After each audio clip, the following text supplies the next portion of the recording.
ਤੇ ਬੁਲੇਟਿਨ ਦੀ ਸ਼ੁਰੂਆਤ 'ਚ ਸਭ ਤੋਂ ਪਹਿਲਾਂ ਗੱਲ ਕਰਦੇ ਹਾਂ ਐਕਸ਼ਨ ਤੇ ਸਵਾਲ ਦੀ। ਜੀ ਹਾਂ, ਅੱਜ ਮੁੱਖ ਮੰਤਰੀ ਬੜੇ ਜ਼ੋਰ ਸ਼ੋਰ ਨਾਲ ਮੋਹਾਲੀ ਦੇ ਮੁੱਲਾਂਪੁਰ ਦੇ ਵਿੱਚ ਪਹੁੰਚੇ ਸਨ ਅਤੇ ਉਹਨਾਂ ਨੇ ਕਿਹਾ ਕਿ ਅਸੀਂ 2828 ਏਕੜ ਜ਼ਮੀਨ ਤੋਂ ਕਬਜ਼ਾ ਛੁਡਾ ਲਿਆ ਹੈ। ਕਈ ਉਹਨਾਂ ਨੇ ਰਸੂਖਦਾਰਾਂ ਦੇ ਵੀ ਨਾਮ ਲਏ ਤੇ ਦੱਸਿਆ ਕਿ ਅਸੀਂ ਕਿੰਨੇ ਕਿੰਨੇ ਕਬਜ਼ੇ ਜਿਹੜੇ ਨੇ ਕਿੰਨਾਂ ਕੋਲੋਂ ਛੁਡਵਾਏ ਨੇ। ਪਰ ਇਸ ਐਕਸ਼ਨ ਦਾ ਵਿਰੋਧ ਸਥਾਨਕ ਲੋਕਾਂ ਨੇ ਹੀ ਕਰ ਦਿੱਤਾ ਹੈ। ਪੰਚਾਇਤੀ ਜ਼ਮੀਨ ਤੇ ਕਬਜ਼ਾ ਛੁਡਾਉਣ ਆਏ ਸੀਐਮ ਦੇ ਐਕਸ਼ਨ ਦੇ ਉੱਤੇ ਸਵਾਲ ਖੜੇ ਕੀਤੇ ਗਏ ਨੇ। ਸਵਾਲ ਇਹ ਹੋ ਰਹੇ ਨੇ ਕਿ ਇੱਥੇ ਹਾਈ ਕੋਰਟ ਨੇ ਸਟੇ लगाया ਹੋਇਆ ਹੈ ਤਾਂ ਫਿਰ ਕੀ ਮੁੱਖ ਮੰਤਰੀ ਹਾਈ ਕੋਰਟ ਤੋਂ ਉੱਪਰ ਹੋ ਗਏ ਨੇ? ਇਹ ਸਵਾਲ ਸਥਾਨਕ ਲੋਕਾਂ ਨੇ ਚੁੱਕੇ ਨੇ। ਮੁੱਲਾਂਪੁਰ ਪਿੰਡ ਦੇ ਵਾਸੀਆਂ ਨੇ ਸੀਐਮ ਵੱਲੋਂ ਕੀਤੀ ਕਾਰਵਾਈ ਦਾ ਵਿਰੋਧ ਜਤਾਇਆ। ਉਹਨਾਂ ਨੇ ਇਹ ਕਿਹਾ ਕਿ ਇਹ ਜਿਹੜੀ ਜ਼ਮੀਨ ਹੈ ਇਸ ਤੇ ਹਾਈ ਕੋਰਟ ਨੇ ਸਟੇ लगाया ਹੋਇਆ ਹੈ, ਸਟੇ ਆਰਡਰ ਹੈ। ਤਾਂ ਇਸ ਜ਼ਮੀਨ ਦੇ ਉੱਪਰ ਜਦੋਂ ਸਟੇ ਆਰਡਰ ਹੈ ਹਾਈ ਕੋਰਟ ਦਾ ਤਾਂ ਫਿਰ ਮੁੱਖ ਮੰਤਰੀ ਦੀ ਕਾਰਵਾਈ ਜਿਹੜੀ ਹੈ ਉਸ ਨੂੰ ਉਹਨਾਂ ਨੇ गैर कानूनी करार दिता है। इन्हां स्थानक लोगों ने मुल्लांपुर विच पंचायत मंत्री कुलदीप धालीवाल दे नाल जमीन तो कब्जा छुड़ाउण दे लई अज सीएम गए सन ते कुल 2828 एकड़ जमीन तो कब्जा छुड़ाउण दा उन्हां ने दावा कीता सी ते इस दावे दे उत्ते स्थानक लोगों ने सवाल खड़े कर दिते ने।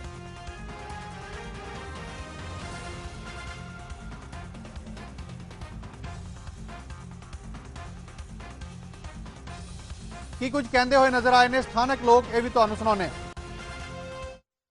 मुल्लापुर के पिंड छोटी बड़ी नगल दे विच अज मुख मंत्री पंजाब भगवंत मान ने दौरा किया 2828 एकड़ जमीन छडाउण दा दावा किया। लेकिन छोटी बड़ी नगल पिंड दे लोग इत्थे इकट्ठे होए उन्हां दे जाण तो बाद ते अपना पक्ष रखण दे लई साडे नाल गलबात कर रहे हैं। की नाम है जी तुहाडा? मेरा नाम इंद्रजीत सिंह है सर। इंद्रजीत सिंह जी, 2828 एकड़ जमीन छडाउण दी गलबात मान साहब ने कही है, मुख मंत्री साहब ने की है, ਤੁਸੀਂ ਕੀ ਦਾਵਾ ਰੱਖਦੇ ਹੋ? जनाब इस विच साडी इक्को ही बेनती है भी ये matter subject to high court है। मेरे को बकायदा इहदा स्टे ऑर्डर है जिहदे विच कोएरसिव पोजैशन तो justice GS Sandhawalia and JS Bedi ने बकायदा सरकार नू स्टे लाई सी। ये जिहड़ी कार्रवाई है ये उस दे बावजूद कीती गई है और इसे दा सानू इतराज है। होर सानू कोई तकलीफ नहीं। जे सरकार दा ये हक है तो सरकार कोर्ट च केस जित के लै लवे, असी देण नूं तैयार हैं। पर दो सवाल साडे जरूर हैं। एक, पिछले 30 साल विच इस जमीन विच पंचायत दी मालकी दिखाओ। 30 साल च क्या ये चलो सर पुराना ही दिखाओ, बाकी दे बंदे दा होर पुराना ही गल कर रहे हैं पर असी सिर्फ पिछले 30 साल दी गल कर रहे हैं। ते दूजी गल 30 साल विच लखां टाइम ये जमीन बिक गई। इस दी स्टांप ड्यूटी हर बार सरकार ने अपनी खजाने विच उतारी, सानू ओ सारा पैसा विद ब्याज वापस करो। अगर सरकार दा कानून है भी सरकार साडे तो स्टांप ड्यूटी लाऊगी ते ओदे बाद साडी जमीन भी जब्त कर लूगी ते साडी स्टांप ड्यूटी विद ब्याज मोड़े सरकार। ਅਸੀਂ ਪਿੰਡ ਵਾਸੀ हैं, ਰੈਵਨਿਊ ਰਿਕਾਰਡ ਅਸੀਂ ਬਕਾਇਦਾ ਸਾਡੇ ਕੋਲ 1853 54 ਇਹ ਸਾਡੇ ਕੋਲ ਰਿਕਾਰਡ ਅੱਜ ਵੀ ਕਾਇਮ ਹੈ। ਹੋਰ ਵੀ ਰਿਕਾਰਡ ਮੈਂ ਕਿਹਾ ਵੀ ਟਰੰਕੇ ਆ ਜਾਊਗਾ ਕਾਗਜ਼ਾਂ ਦਾ। ਜੇ ਜੱਦੀ ਵਸਨੀਕ ਹੈ ਹੋਇਆ ਮੰਨੀ ਗੱਲ ਵੀ 15-16 ਕਿੱਲੇ ਹੋ ਗਏ, 16 ਵਿਗੇ 4 ਵਿਸਵੇ ਜ਼ਮੀਨ ਨੇ ਇਲੀਗਲ ਹੈਗੀ। ਅਗਰ ਮੁੱਖ ਮੰਤਰੀ ਖੁਦ ਨਾਮ ਦੇ ਅਗਰ ਜੋ ਮਰਜ਼ੀ ਕਹੀ ਜਾਏ, ਜਿਹੜੇ ਪਿੰਡ ਵਿੱਚ ਬੈਠੇ ਉਹ ਪਾਗਲ ਥੋੜੀ ਹੈ ਜੀ। ਨਹੀਂ, ਮੁੱਖ ਮੰਤਰੀ ਵੀ ਤਾਂ ਅਗਰ ਆਏ ਹੈ ਤਾਂ ਕਿਸੇ ਦਾ ਨਹੀਂ ਆ ਕੇ ਫਿਰ ਸਾਡੇ ਡਾਕੂਮੈਂਟ ਦੇਖੋ। जनाब मुख्यमंत्री आए हैं सर, असी सिर्फ एक सवाल पूछ रहे हैं, क्या मुख्यमंत्री को पावर है स्टेट की उल्लंघना करने दी? बस सानू तो इसे चीज का जवाब चाहिए भी as the CM got the power to overlook a stay of the high court. I just want an answer to that, rest is okay. ਤਾਂ ਤੁਸੀਂ ਕਹਿਣਾ ਚਾਹੁੰਦੇ ਕਿ ਮਾਮਲਾ ਸਬਜੁਡੀਸ਼ੀਅਲ ਹੈਗਾ ਤਾਂ ਇਸ ਮਾਮਲੇ ਦੇ ਵਿੱਚ ਕੋਰਟ ਦੇ ਵਿੱਚ ਹੀ ਲੜਨਾ ਚਾਹੀਦਾ ਸੀ। बिल्कुल लड़ना चाहिए सी सर, पहला कोर्ट चो फैसला कर लैन, कोर्ट सानू हरा दवे ले लैन। असी क्या कह रहे हैं, ये किथे दा कानून है भी ਕੋਰਟ ਜੋ ਕੋਰਟ ਫੈਸਲਾ ਕਰੂਗਾ ਸਾਨੂੰ ਮਨਜ਼ੂਰ ਹੈ। कार्रवाई ना करो असी स्टे। ਜੇ ਸਾਡਾ ਕੋਰਟ ਜਦ ਪੰਚਾਇਤ ਦੀ ਜ਼ਮੀਨ 16 ਵਿਗੇ 4 ਵਿਸਵੇ ਹੈ तो सारा पिंडे थोड़ी हो गया भी पंचायत का। ये पागल वाली गल होगी। हाँ, ये पागल वाली गल होगी। कंट्रोवर्सी क्रिएट कर रहे हैं ना। असी कह रहे हैं असी कानून दे अंदर रहना चाहते हैं। आज कानून की उल्लंघना नहीं करते। असी नहीं कर रहे उल्लंघना, असी तो हुण भी कुछ नहीं किया। आए हैं करया, उन्होंने अपनी कार्रवाई करी कर ली भाई। पर ये हो धक्का रहा है, क्यों नजायज धक्का? क्यों हाई कोर्ट बनाया, क्यों जस्टिस बैठे हैं? ਅਸੀਂ ਤਾਂ ਇਹ ਸੁਣਿਆ ਸੀ ਵੀ ਜਸਟਿਸ ਦੇ ਕਹਿਣ ਤੇ ਪੁਲਿਸ। ਤੁਸੀਂ ਹਾਈ ਕੋਰਟ ਮੂਵ ਕਰੋਗੇ ਅਗਰ ਇਸ ਤਰੀਕੇ ਨਾਲ? ਅਸੀਂ ਬਿਲਕੁਲ ਕਰਾਂਗੇ ਸਰ। ਹਾਈ ਕੋਰਟ ਦਾ ਅਸੀਂ ਮੂਵ ਕੀਤਾ ਹੋਇਆ, ਸਾਡੇ ਕੋਲ ਉਹਦੀ ਸਟੇ ਹੈ। ਮੈਂ ਤੁਹਾਨੂੰ ਸਟੇ ਦੀ ਕਾਪੀ ਦੇ ਰਿਹਾ। ਇਹ ਉਲੰਘਣਾ ਸਟੇ ਦੇ ਬਾਅਦ ਹੋ ਰਹੀ ਹੈ, ਇਸੇ ਗੱਲ ਦਾ ਤਾਂ ਰੋਣਾ ਹੈ, ਹੋਰ ਤਾਂ ਅਸੀਂ ਕੁਝ ਕਹਿ ਨਹੀਂ ਰਹੇ। ਧੰਨਵਾਦ ਜੀ। ਤਾਂ ਇਹਦੇ ਪਿੰਡ ਵਾਸੀ ਜਿਹੜੇ ਕਿ ਕਹਿ ਰਹੇ ਨੇ ਕਿ ਮੁੱਖ ਮੰਤਰੀ ਪੰਜਾਬ ਭਾਵੇਂ ਇੱਥੇ ਆਏ ਸੀ, ਲੇਕਿਨ ਮਾਮਲਾ ਸਬ ਜੁਡੀਸ਼ੀਅਸ ਹੈਗਾ। ਤਾਂ ਮੁੱਖ ਮੰਤਰੀ ਨੂੰ ਪਹਿਲਾਂ ਹਾਈ ਕੋਰਟ ਦੇ ਵਿੱਚ ਕੇਸ ਲੜਨਾ ਚਾਹੀਦਾ ਸੀ। ਜੋ ਵੀ ਹਾਈ ਕੋਰਟ ਇਸ ਪੂਰੇ ਮਾਮਲੇ ਦੇ ਵਿੱਚ ਜੋ ਆਰਡਰ ਕਰਦਾ, ਉਸੇ ਆਧਾਰ ਤੇ ਕਾਰਵਾਈ ਹੋਣੀ ਚਾਹੀਦੀ ਸੀ। ਜਿਹੜੀ ਹੁਣ ਕਾਰਵਾਈ ਹੋਈ ਆ, ਇਹ ਕਾਰਵਾਈ ਸਹੀ ਨਹੀਂ ਹੋਈ ਕਾਨੂੰਨਨ। ਕੈਮਰਾਮੈਨ ਇੰਦਰਜੀਤ ਦੇ ਨਾਲ ਰਵਿੰਦਰਮੀਤ, PTC ਨਿਊਜ਼, ਮੋਹਾਲੀ। ਤਾਂ ਰਵਿੰਦਰਮੀਤ ਮੇਰੇ ਸਹਿਯੋਗੀ ਜਿਨ੍ਹਾਂ ਨੇ ਗੱਲ ਕੀਤੀ ਹੈ ਨਾ ਪਿੰਡ ਵਾਸੀਆਂ ਦੇ ਨਾਲ, ਉਹ ਪਿੰਡ ਵਾਸੀ ਸਾਫ਼ ਤੌਰ ਤੇ ਕਹਿ ਰਹੇ ਨੇ ਜਦੋਂ ਹਾਈ ਕੋਰਟ ਨੇ ਸਟੇ ਲਗਾਈ ਹੋਈ ਹੈ ਤਾਂ ਫਿਰ CM ਕੀ ਇਸ ਹਾਈ ਕੋਰਟ ਤੋਂ ਵੀ ਉੱਪਰ ਹੋ ਗਏ ਨੇ? ਇਹ ਸਵਾਲ ਉਹ ਸਿੱਧਾ ਪੁੱਛ ਰਹੇ ਨੇ। ਰਵਿੰਦਰਮੀਤ ਮੇਰੇ ਸਹਿਯੋਗੀ ਸਾਡੇ ਨਾਲ ਲਾਈਵ ਇਸ ਵੇਲੇ ਜੁੜੇ ਹੋਏ ਨੇ। ਰਵਿੰਦਰ, ਜਾਣਨਾ ਚਾਹਾਂਗੇ ਪਿੰਡ ਵਾਸੀਆਂ ਦਾ ਜਿਹੜਾ ਇੱਕ ਤਰਕ ਹੈ ਉਹ ਆਪਣੇ ਆਪ ਦੇ ਵਿੱਚ ਜੇ ਦੇਖਿਆ ਜਾਏ ਤਾਂ ਕਾਨੂੰਨੀ ਤੌਰ ਦੇ ਉੱਪਰ ਜੇ ਅਸੀਂ ਗੱਲ ਕਰੀਏ ਤਾਂ ਸਾਫ਼ ਤੌਰ ਦੇ ਉੱਪਰ ਇਹ ਨਜ਼ਰ ਆਉਂਦਾ ਕਿ ਉਹ ਕਹਿ ਰਹੇ ਨੇ ਕਾਨੂੰਨ ਦੇ ਤਰੀਕੇ ਨਾਲ ਤੁਸੀਂ ਆ ਜਾਓ, ਇਸ ਤਰ੍ਹਾਂ ਕਬਜ਼ਾ ਕੋਈ ਵੀ ਨਹੀਂ ਕਰ ਸਕਦਾ। ਜਦੋਂ ਹਾਈ ਕੋਰਟ ਨੇ ਸਟੇ ਲਗਾਈ ਹੋਈ ਹੈ ਫਿਰ ਤੁਸੀਂ ਕਿਸ ਤਰ੍ਹਾਂ ਨਾਲ ਹਾਈ ਕੋਰਟ ਤੋਂ ਉੱਪਰ ਹੋ ਸਕਦੇ ਹੋ? ਬਿਲਕੁਲ, ਦੇਖੋ ਇਸ ਪੂਰੀ ਖਬਰ ਦੇ ਵਿੱਚ ਦੋ ਪੱਖ ਸਾਹਮਣੇ ਆਏ ਨੇ। ਪਹਿਲਾ ਪੱਖ, ਮੁੱਖ ਮੰਤਰੀ ਭਗਵੰਤ ਮਾਨ ਜਦੋਂ ਇਹ ਮੌਕੇ ਤੇ ਪਹੁੰਚੇ ਨੇ ਅਤੇ ਉੱਥੇ 2808 ਏਕੜ ਜ਼ਮੀਨ ਤੇ ਕਬਜ਼ੇ ਦੀ ਛਡਵਾਉਣ ਦੀ ਗੱਲਬਾਤ ਕਹਿੰਦੇ ਨੇ ਤੇ ਦਾਅਵਾ ਕਰਦੇ ਨੇ ਕਿ 300 ਏਕੜ ਦੀ ਇਹ ਜ਼ਮੀਨ ਹੈਗੀ ਆ ਤੇ ਬਾਕੀ 300 ਕਰੋੜ ਦੀ ਇਹ ਜ਼ਮੀਨ ਹੈਗੀ ਤੇ ਬਾਕੀ 50 ਕਰੋੜ ਜਿਹੜਾ ਹੈਗਾ ਉਹ ਕੈਲ ਦੀ ਲੱਕੜ ਦਾ ਅਤੇ 350 ਕਰੋੜ ਦਾ ਫਾਇਦਾ ਗਣਵਾਇਆ। ਲੇਕਿਨ ਦੂਸਰੇ ਪਾਸੇ ਪਿੰਡ ਵਾਸੀ ਉੱਥੇ ਪਹੁੰਚੇ, ਉਸ ਤੋਂ ਬਾਅਦ ਪਹੁੰਚੇ, ਹਾਲਾਂਕਿ ਉਸ ਤੋਂ ਪਹਿਲਾਂ ਵੀ ਪਹੁੰਚੇ, ਲੇਕਿਨ ਫੋਰਸਸ ਨੇ ਉੱਥੇ ਜਾਣ ਨਹੀਂ ਦਿੱਤਾ ਜਿੱਥੇ ਮੁੱਖ ਮੰਤਰੀ ਪਹੁੰਚੇ ਸੀ। ਇੱਕ ਪ੍ਰੈਸ ਕਾਨਫਰੰਸ ਕੀਤੀ ਸੀ। ਪਿੰਡ ਵਾਸੀਆਂ ਦਾ ਸਿੱਧੇ ਤੌਰ ਤੇ ਸਾਫ਼ ਤੌਰ ਤੇ ਕਹਿਣਾ ਸੀਗਾ ਕਿ ਜੋ ਉਹਨਾਂ ਨੇ ਹਾਈ ਕੋਰਟ ਦੀ ਸਟੇ ਦੇ ਕਾਗਜ਼ ਦਿਖਾਏ ਸੀ, ਉਹ ਕਹਿੰਦੇ ਕਿ ਇਸ ਮੁਤਾਬਿਕ ਅਸੀਂ ਇਹ ਜਾਣਨਾ ਚਾਹੁੰਦੇ ਹਾਂ ਕਿ ਮੁੱਖ ਮੰਤਰੀ ਨੂੰ ਇਸ ਤਰੀਕੇ ਦਾ ਕੋਰਟ ਦੇ ਹੁਕਮਾਂ ਦੀ ਵਾਇਲੈਂਸ ਕਰਨ ਦਾ ਅਧਿਕਾਰ ਹੁੰਦਾ। ਇਹ ਸਿੱਧਾ ਉਹਨਾਂ ਨੇ ਜਵਾਬ ਦਿੱਤਾ। ਅਸੀਂ ਗੱਲਬਾਤ ਉਹਨਾਂ ਨਾਲ ਕੀਤੀ ਕਿਉਂਕਿ ਦੋਨੇ ਪੱਖ ਜਾਣਨਾ ਬੇਹੱਦ ਜ਼ਰੂਰੀ ਸੀ, ਸਰਕਾਰ ਦਾ ਪੱਖ ਵੀ ਤੇ ਲੋਕਾਂ ਦਾ ਪੱਖ ਵੀ। ਜਿਨ੍ਹਾਂ ਲੋਕਾਂ ਦੇ ਜ਼ਮੀਨਾਂ ਦੇ ਉੱਤੇ ਕਿਹਾ ਜਾ ਰਿਹਾ ਕਿ ਅਸੀਂ ਕਬਜ਼ਾ ਛਡਵਾਇਆ, ਉਹਨਾਂ ਦਾ ਪੱਖ ਵੀ ਅਸੀਂ ਜਾਣਿਆ ਤੇ ਸਰਕਾਰ ਦਾ ਪੱਖ ਵੀ ਜਾਣਿਆ। ਹਾਲਾਂਕਿ ਬਹੁਤ ਵੱਡੇ ਜਿਹੜੇ ਲੈ ਕੇ ਆਏ ਆ ਜਿਹੜਾ ਦਰਸ਼ਕਾਂ ਤੱਕ, ਹੁਣ ਜਿਹੜੇ ਦਰਸ਼ਕ ਡਿਸਾਈਡ ਕਰਨ ਕਿ ਕੌਣ ਸਹੀ ਹੈ ਕੌਣ ਗਲਤ, ਜਾਂ ਫਿਰ ਕੋਰਟ ਦੇ ਵਿੱਚ ਜੇ ਮਾਮਲਾ ਜਾਂਦਾ ਤਾਂ ਫਿਰ ਕੋਰਟ ਇਹ ਚੀਜ਼ ਡਿਸਾਈਡ ਕਰੇਗੀ ਕਿ ਕੌਣ ਸਹੀ ਹੈ ਕੌਣ ਗਲਤ ਹੈ। ਤੁਸੀਂ ਪਿੰਡ ਵਾਲਿਆਂ ਦਾ ਪੱਖ ਸੁਣਿਆ ਤੇ ਮੁੱਖ ਮੰਤਰੀ ਨੇ ਕੀ ਕੁਝ ਕਿਹਾ ਉਹ ਵੀ ਤੁਹਾਨੂੰ ਅਸੀਂ ਦੱਸਦੇ ਹਾਂ। ਮੁੱਲਾਂਪੁਰ ਦੇ ਵਿੱਚ ਅੱਜ ਪੰਚਾਇਤੀ ਜ਼ਮੀਨ ਤੋਂ ਕਬਜ਼ੇ ਛੁਡਾਉਣ ਦੇ ਲਈ ਮੁੱਖ ਮੰਤਰੀ ਭਗਵੰਤ ਮਾਨ ਜਿਹੜੇ ਨੇ ਉਹ ਪਹੁੰਚੇ ਸਨ ਤੇ ਇੱਥੇ ਪਹੁੰਚ ਕੇ ਉਹਨਾਂ ਨੇ ਕਈ ਵੱਡੇ ਦਾਅਵੇ ਕੀਤੇ। ਪੰਚਾਇਤ ਮੰਤਰੀ ਵੀ ਉਹਨਾਂ ਦੇ ਨਾਲ ਮੌਜੂਦ ਸਨ ਅਤੇ ਕਈ ਵੱਡੇ ਦਾਅਵੇ ਕੀਤੇ ਗਏ ਨੇ CM ਦੇ ਵੱਲੋਂ ਤੇ ਪੰਚਾਇਤ ਮੰਤਰੀ ਵੱਲੋਂ। ਇਹ ਕਿਹਾ ਗਿਆ ਕਿ ਕੁੱਲ 2828 ਏਕੜ ਜ਼ਮੀਨ ਤੋਂ ਕਬਜ਼ਾ ਛੁਡਾ ਲਿਆ ਗਿਆ, ਇਹ ਦਾਅਵਾ ਕੀਤਾ ਗਿਆ ਤੇ ਨਾਲ ਹੀ ਕਈ ਰਸੂਖਦਾਰਾਂ ਦੇ ਨਾਮ ਵੀ ਲਏ ਗਏ ਨੇ। ਸਾਂਸਦ ਸਿਮਰਨਜੀਤ ਮਾਨ ਜਿਹੜੇ ਸੰਗਰੂਰ ਤੋਂ ਸਾਂਸਦ ਨੇ ਇਸ ਵੇਲੇ ਲੋਕ ਸਭਾ ਦੇ, ਉਹਨਾਂ ਦੇ ਪੁੱਤਰ ਈਮਾਨ ਸਿੰਘ ਤੋਂ 125 ਏਕੜ ਜ਼ਮੀਨ ਛੁਡਾਈ ਗਈ ਹੈ। ਸਿਮਰਨਜੀਤ ਮਾਨ ਦੇ ਧੀ ਤੇ ਜਵਾਈ ਤੋਂ ਵੀ 28 ਏਕੜ ਜ਼ਮੀਨ ਛੁਡਵਾਈ ਗਈ ਹੈ, ਇਹ ਦਾਅਵਾ ਕੀਤਾ ਗਿਆ। ਸਾਬਕਾ ਮੰਤਰੀ ਕਾਂਗਰਸ ਦੇ ਜਿਹੜੇ ਗੁਰਪ੍ਰੀਤ ਕਾਂਗੜ, ਉਹਨਾਂ ਦੇ ਪੁੱਤਰ ਹਰਮਨਦੀਪ ਤੋਂ ਵੀ 4 ਏਕੜ ਜ਼ਮੀਨ ਛੁਡਵਾਈ ਗਈ ਹੈ। ਹੁਣ ਤੱਕ ਕੁੱਲ 9053 ਏਕੜ ਜ਼ਮੀਨ ਤੋਂ ਕਬਜ਼ਾ ਛੁਡਾ ਲਿਆ ਗਿਆ। ਇਹ ਸਾਰੇ ਦਾਅਵੇ ਪੰਚਾਇਤ ਮੰਤਰੀ ਨੇ ਕੀਤੇ ਨੇ ਤੇ ਇਹਨਾਂ ਮੰਤਰੀ ਜਿਹੜਾ ਦਾਅਵਿਆਂ ਦੇ ਵਿੱਚ ਫਿਰ ਜਦੋਂ ਪਿੰਡ ਵਾਸੀਆਂ ਨੇ ਆ ਕੇ ਸਵਾਲ ਖੜੇ ਕੀਤੇ ਨੇ ਤੇ ਉਹ ਪੱਖ ਵੀ ਤੁਹਾਨੂੰ ਸੁਣਾਇਆ। ਕੀ ਕੁਝ ਕਿਹਾ ਪੰਚਾਇਤ ਮੰਤਰੀ ਨੇ ਤੇ ਮੁੱਖ ਮੰਤਰੀ ਨੇ, ਇਹ ਵੀ ਤੁਹਾਨੂੰ ਸੁਣਾਉਂਦੇ ਹਾਂ। ਪੰਚਾਇਤ ਦੀ ਜ਼ਮੀਨ ਜਿਹੜੀ ਆਪਣੇ ਨਾਂ ਕਰਵਾ ਲਈ ਗਈ, ਰਸੂਖਦਾਰ ਬੰਦਿਆਂ ਨੇ, ਕੋਰਟ ਦਾ ਜਿਹੜਾ ਫੈਸਲਾ ਹੈ ਉਹ ਸਰਕਾਰ ਦੇ ਹੱਕ 'ਚ ਹੈ। ਸਾਡੇ ਅਫਸਰ ਸਾਹਿਬਾਨ, DC ਸਾਹਿਬਾਨ, BDO ਸਾਹਿਬਾ, ਇਸ ਤੋਂ ਇਲਾਵਾ ਤਹਿਸੀਲਦਾਰ ਸਾਹਿਬਾਨ, ਸਾਰਿਆਂ ਨੇ ਕਾਗਜ਼ਾਤ ਕੱਢੇ, ਬੜੀ ਮਿਹਨਤ ਕੀਤੀ ਬਿਨਾਂ ਕਿਸੇ ਲੜਾਈ ਝਗੜੇ ਤੋਂ। ਅੱਜ ਇੱਥੇ 2828 ਏਕੜ 2828 ਏਕੜ ਜ਼ਮੀਨ ਜਿਹੜੀ ਹੈ ਪੰਚਾਇਤ ਦੀ ਦੱਬੀ ਹੋਈ ਵੱਖ-ਵੱਖ ਰਸੂਖਦਾਰਾਂ ਵੱਲੋਂ, ਉਹ ਛੁਡਵਾਈ ਗਈ ਹੈ। ਮੈਂ ਇੱਕ ਵਾਰੀ ਫੇਰ ਕਹਿ ਦਿੰਦਾ, 2828 ਏਕੜਸ, ਜਿਹਦੇ ਵਿੱਚ ਖੈਰ ਦੀ ਲੱਕੜ ਵੀ ਹੈ ਪਹਾੜੀਆਂ 'ਚ ਲੱਗੀ ਹੋਈ, ਜਿਹਦੀ ਕੀਮਤ ਲਗਭਗ 50 ਕਰੋੜ ਹੈ ਲੱਕੜ ਦੀ। ਇਹਦੇ ਵਿੱਚੋਂ 2828 ਚੋਂ 250 ਏਕੜ ਮੈਦਾਨੀ ਹੈ ਬਿਲਕੁਲ, ਤੇ ਬਾਕੀ 2500 ਦੇ ਕਰੀਬ ਜਿਹੜੀ ਜ਼ਮੀਨ ਹੈ ਉਹ ਪਹਾੜੀ ਹੈ।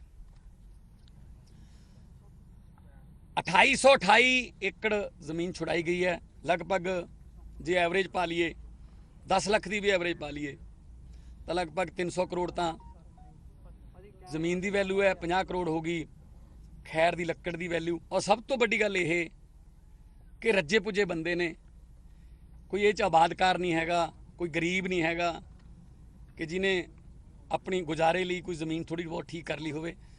ਇੱਥੇ ਇੱਕ ਬੰਦੇ ਦੀ 1100 ਏਕੜ ਹੈ। ਨਾ ਹੀ ਕਿਸੇ ਗਰੀਬ ਦਾ ਘਰ, ਨਾ ਹੀ ਕਿਸੇ ਛੋਟੇ ਕਿਸਾਨ ਨੂੰ ਅਸੀਂ ਤੰਗ ਕਰ ਰਹੇ ਹਾਂ।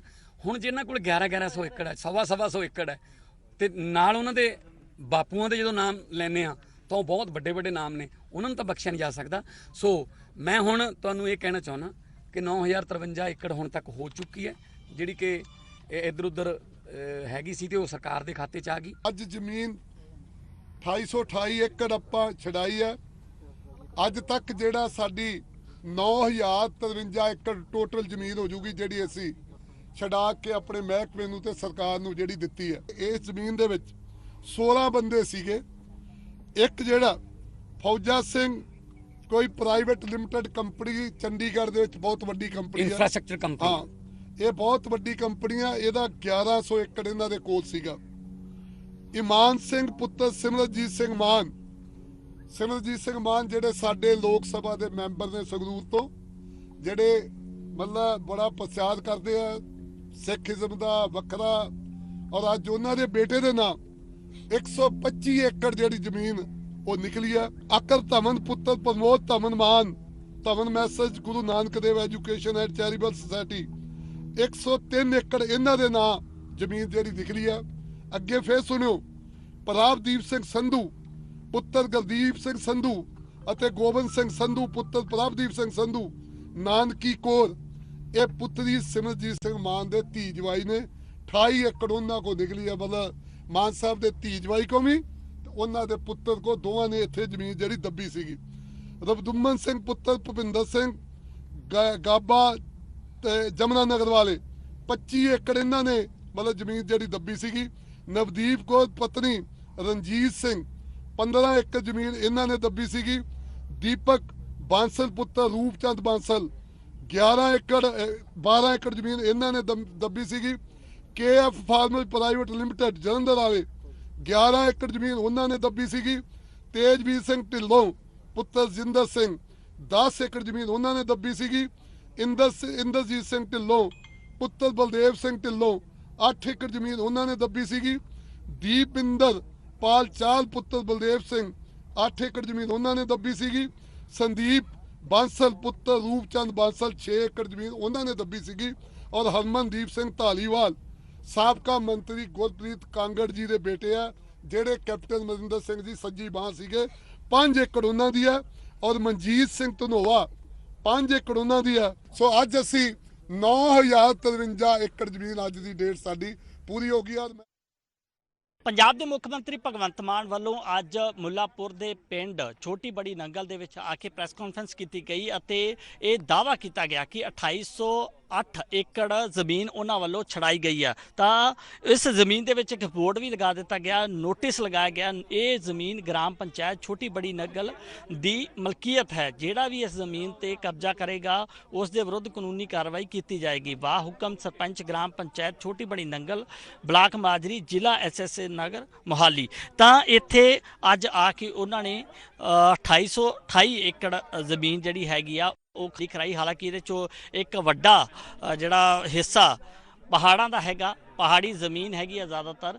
ਤਾਂ ਲੇਕਿਨ ਇਸ ਦੇ ਵਿੱਚ ਕੁਝ ਐਸੇ ਨਾਮ ਸਾਹਮਣੇ ਆਏ ਆ ਜਿਨ੍ਹਾਂ ਨੇ ਜ਼ਮੀਨ ਤੇ ਗੈਰ ਕਾਨੂੰਨੀ ਕਬਜ਼ਾ ਕੀਤਾ ਗਿਆ ਸੀ, ਜੋ ਕਿ ਮੌਜੂਦਾ ਸਾਂਸਦ ਦੇ ਸੰਗਰੂਰ ਤੋਂ ਉਹਨਾਂ ਦੇ ਬੇਟੇ ਇਮਾਨ ਸਿੰਘ ਮਾਨ, ਸਿਮਰਜੀਤ ਸਿੰਘ ਮਾਨ ਦੇ ਬੇਟੇ ਇਮਾਨ ਸਿੰਘ ਮਾਨ ਦੀ 125 ਏਕੜ ਜ਼ਮੀਨ ਹੈਗੀ ਆ ਜਿਹੜੀ ਉਹ ਇਸ ਇਲਾਕੇ ਦੇ ਵਿੱਚ ਹੈਗੀ ਆ। ਇਸ ਤੋਂ ਇਲਾਵਾ ਸਿਮਰਜੀਤ ਮਾਨ ਦੇ ਜੋ ਧੀ ਜਵਾਈ ਨੇ ਉਹਨਾਂ ਦੀ 28 ਏਕੜ ਜ਼ਮੀਨ ਇੱਥੇ ਜਿਹਦੇ ਉੱਤੇ ਕਬਜ਼ਾ ਕੀਤਾ ਹੋਇਆ ਸੀਗਾ। ਤਾਂ ਇਹ ਜਿਹੜਾ ਦਾਅਵਾ ਕੀਤਾ ਗਿਆ ਮੁੱਖ ਮੰਤਰੀ ਵੱਲੋਂ ਕਿ ਇਹ ਜ਼ਮੀਨ ਛੁਡਾਈ ਗਈ ਆ। ਹਾਲਾਂਕਿ ਇੱਕ ਵੱਡਾ ਹਿੱਸਾ, ਜਿਸ ਤਰੀਕੇ ਨਾਲ ਮੈਂ ਪਹਿਲਾਂ ਵੀ ਜ਼ਿਕਰ ਕੀਤਾ, ਉਹ ਹਿੱਸਾ ਪਹਾੜੀ ਏਰੀਆ ਦਾ ਹੈਗਾ, ਲੇਕਿਨ ਇਸ ਪੂਰੇ ਏਰੀਆ ਦੇ ਵਿੱਚ ਕੁਝ ਐਸੀ ਜ਼ਮੀਨ ਵੀ ਹੈਗੀ ਆ ਜਿਹਦੇ ਵਿੱਚ ਲਗਾਤਾਰ ਕਬਜ਼ਾ ਕਰਕੇ ਖੇਤੀ ਵੀ ਕੀਤੀ ਜਾ ਰਹੀ ਸੀ। ਤੇ ਇਸ ਜ਼ਮੀਨ ਦੇ ਵਿੱਚ ਪਹਾੜੀ ਜ਼ਮੀਨ ਹੈ, ਸ਼ਿਵਾਲਿਕ ਦੀਆਂ ਪਹਾੜੀਆਂ ਦੀ ਜੜ੍ਹਾਂ ਦੇ ਵਿੱਚ ਇਹ ਜ਼ਮੀਨ ਹੈਗੀ, ਜਿਹਦੇ ਤੋਂ ਅੱਜ ਸਰਕਾਰ ਨੇ 2828 ਏਕੜ ਜ਼ਮੀਨ ਗੈਰ ਕਾਨੂੰਨੀ ਕਬਜ਼ੇ ਵਾਲੀ ਛੁਡਵਾਈ ਹੈ। ਕੈਮਰਾਮੈਨ ਇੰਦਰਜੀਤ ਦੇ ਨਾਲ ਰਵਿੰਦਰ ਮੀਤ, PTC ਨਿਊਜ਼,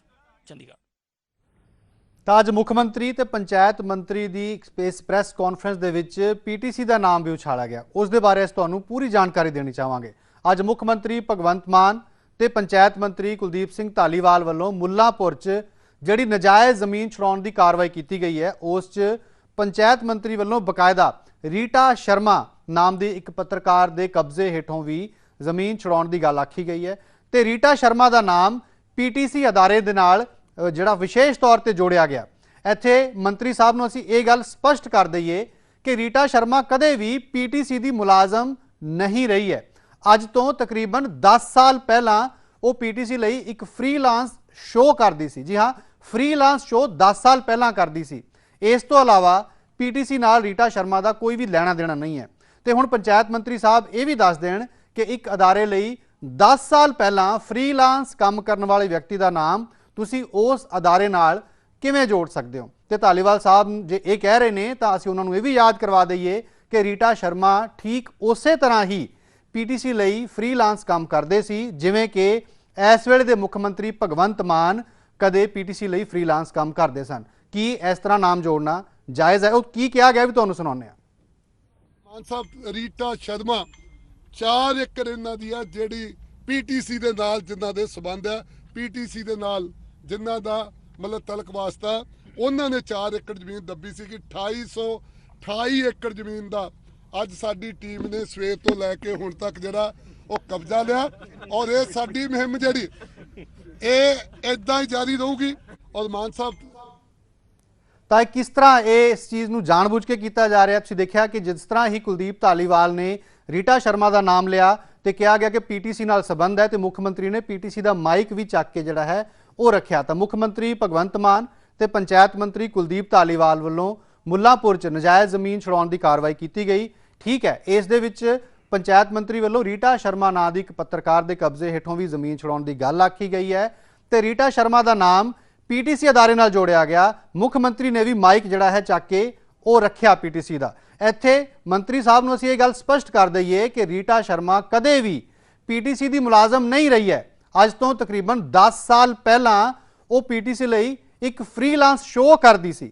ਇਸ ਤੋਂ ਇਲਾਵਾ ਪੀਟੀਸੀ ਨਾਲ ਰੀਟਾ ਸ਼ਰਮਾ ਦਾ ਕੋਈ ਵੀ ਲੈਣਾ ਦੇਣਾ ਨਹੀਂ ਹੈ।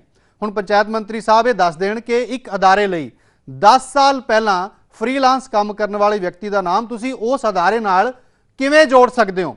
ਤੇ ਧਾਲੀਵਾਲ ਸਾਹਿਬ ਨੂੰ ਅਸੀਂ ਇਹ ਵੀ ਯਾਦ ਕਰਾ ਦਈਏ ਕਿ ਰੀਟਾ ਸ਼ਰਮਾ ਠੀਕ ਉਸੇ ਤਰ੍ਹਾਂ ਹੀ ਪੀਟੀਸੀ ਲਈ ਫ੍ਰੀਲਾਂਸ ਕੰਮ ਕਰਦੇ ਸੀ ਜਿਵੇਂ ਇਸ ਵੇਲੇ ਦੇ ਮੁੱਖ ਮੰਤਰੀ ਭਗਵੰਤ ਸਿੰਘ ਮਾਨ ਕਦੇ ਪੀਟੀਸੀ ਲਈ ਫ੍ਰੀਲਾਂਸ ਕੰਮ ਕਰਿਆ ਕਰਦੇ ਸੀ। ਇਹ ਕਿੱਥੋਂ ਤੱਕ ਜਾਇਜ਼ ਹੈ, ਇਹ ਸਰਕਾਰ ਆਪਣੇ ਆਪ ਦੱਸ ਦੇਵੇ। ਇੱਥੇ ਇੱਕ ਛੋਟੀ ਜਿਹੀ ਬ੍ਰੇਕ ਲਈ ਰੁਕਦੇ ਹਾਂ। ਬ੍ਰੇਕ ਤੋਂ ਬਾਅਦ ਵੀ ਖਬਰਾਂ ਜਾਰੀ ਰਹਿਣਗੀਆਂ।